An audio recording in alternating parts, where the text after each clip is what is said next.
Hello, and welcome to our story for today. Settle in for a journey through hardship, hope, and the unbreakable human spirit. This is The Grapes of Wrath, a powerful and timeless novel written by John Steinbeck in 1939, a story born out of dust, forged by struggle, and carried by an unshakable faith in survival. Winner of both the Pulitzer Prize and the National Book Award.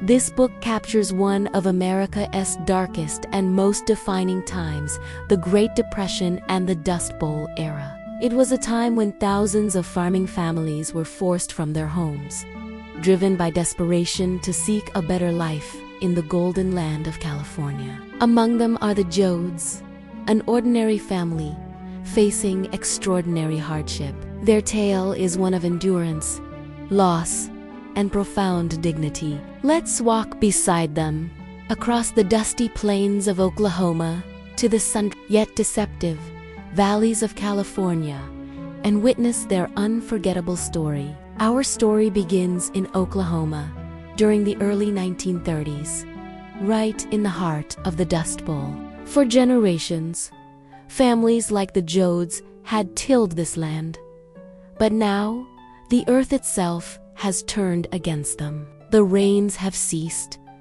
the winds have come, fierce and relentless. Great rolling clouds of dust sweep across the plains, burying crops, choking livestock, and turning bright day into an eerie, suffocating night. Families watch, helpless, as their farms their very lives disappear under layers of sand and dust. With the crops gone, there's no money. The banks, cold and impersonal, repossess the land, forcing tenants and sharecroppers to abandon the only homes they've ever known. The Joad family, once proud and self-sufficient, is now broken by drought and debt. They have no choice but to pack what little they own into a single rickety truck and head west toward California. It's a land of promise, they've heard, where fruit hangs heavy on the trees and work waits for anyone willing to do it.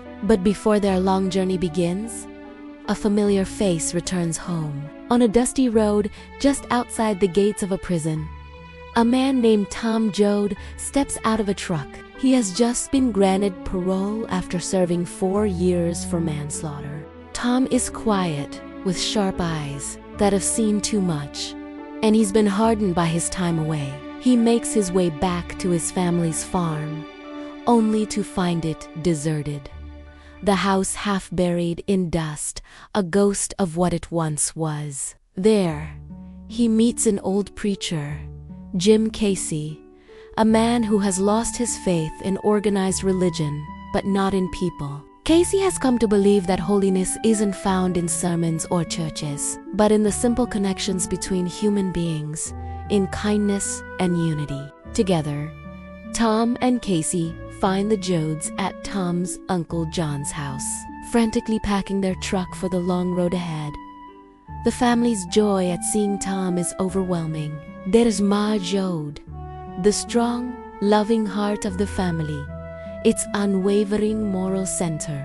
There's Pa Joad, weary from years of toil, but still determined. Grandpa and Grandma Joad, old and stubborn, clinging to the past.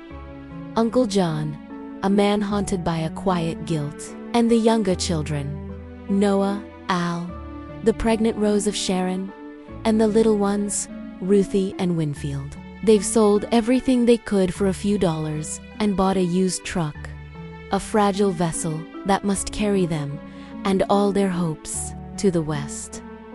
Their hearts are filled with a desperate optimism, but they have no idea what truly lies ahead. The road to California, Route 66, is long and cruel. The Joads join a great river of humanity, sons of other families, all refugees from the Dust Bowl, crowding the highways. Their overloaded trucks are piled high with mattresses, pots, pans, and fragile dreams. Along the way, they meet others, just like themselves, tired, hungry, and desperate, yet all clinging to that same sliver of hope for a better life. Tragedy strikes quickly. Grandpa Jode, who had fiercely refused to leave his land, dies on the very first night of their journey. His heart, it seems, just couldn't bear to leave Oklahoma behind. With no money for a proper burial, they bury him by the side of the road, marking his grave with a simple, handwritten note. Later, as they cross the searing desert, Grandma Jode also passes away.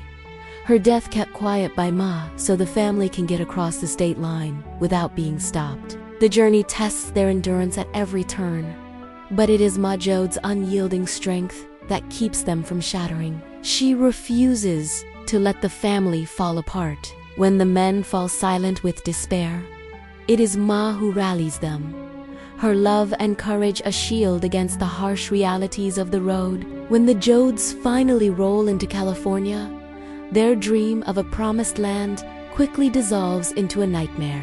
Instead of opportunity, they find thousands of families just like them, all crowded into makeshift camps, all fighting for the same scarce jobs and scraps of food. The handbills that promised plentiful work were a lie, a cruel trick to lure in more cheap labor than was ever needed.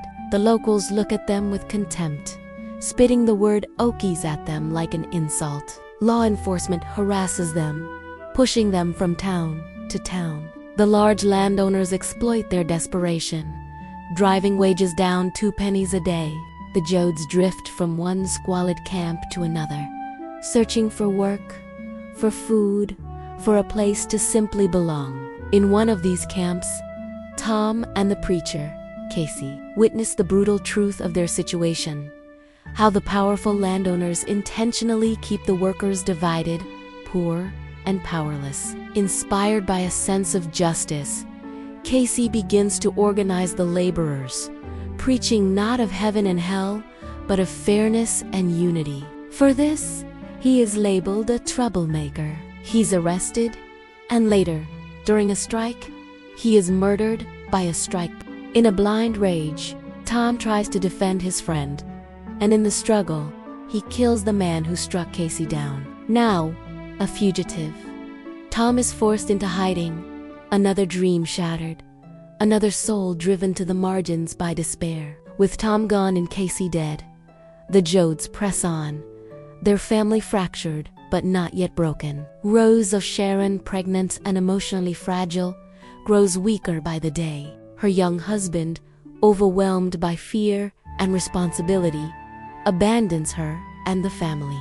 Their food runs out, and they take whatever work they can find, picking cotton, digging ditches, fighting utter exhaustion for just a few cents a day. Yet, even in the depths of this suffering, small lights of kindness flicker. A shared meal with another hungry family, a helping hand from a stranger, a moment of compassion that reminds them they are not entirely alone. For a brief time, the Jodes find a government-run camp, a place organized not by the wealthy landowners, but by the people themselves. Here, there is dignity, order, and respect. For a fleeting moment, the family tastes peace and remembers what it feels like to be treated as human. But the dream cannot last. The harvest season ends, the work dries up, and the Jodes must move on again, drifting like leaves in the wind, carried by the relentless currents of fate and hunger.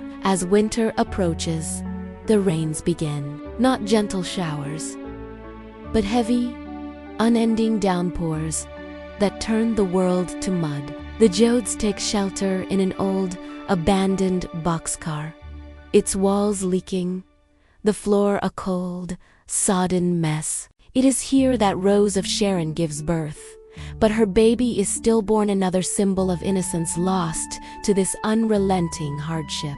The family is starving, their bodies weak and soaked by the cold water. The floodwaters rise, forcing them from even this meager shelter. They find a dry barn, and inside they discover a boy and his father. The man is starving, near death. In the novel's final, haunting scene, Rose of Sharon, though weak and grieving herself, performs an act of ultimate compassion. She offers the starving man the only nourishment she has, her own milk. It is a profound gesture of hope and shared humanity in the face of absolute despair. It is Steinbeck's final message. Even in the darkest of times, the human spirit endures through kindness, through shared suffering, and through a love that expects nothing in return. The title, The Grapes of Wrath, is a powerful metaphor. It comes from the battle hymn of the Republic, which speaks of justice and divine retribution. He is trampling out the vintage where the grapes of wrath are stored. In Steinbeck's story, these grapes of wrath are the anger and resentment growing in the hearts of the poor, the righteous fury of people who have been oppressed for too long. It is a stark warning that the suffering of the many cannot be ignored forever without consequence. Through the Jodes, Steinbeck gives a voice to the voiceless too, the migrant workers, the dreamers, the wanderers too, all those who carried America through its hardest times with nothing but their faith and their families. And so ends the story of the Grapes of Wrath, a tale of one family's epic journey through poverty and despair, and of the quiet, resilient strength that binds humanity together. John Steinbeck's masterpiece is not just a novel, it is a mirror of history, a song for the working class, and a cry for social justice that still echoes with powerful relevance today. In the dust and in the rain, on every road that leads toward hope, the spirit of the Jodes lives on. If you found this story moving, please show your support by liking, sharing, and subscribing for more cinematic narrations of classic literature. Until next time, remember the words of Tom Joad. Wherever there's a fight so hungry people can eat, I'll be there.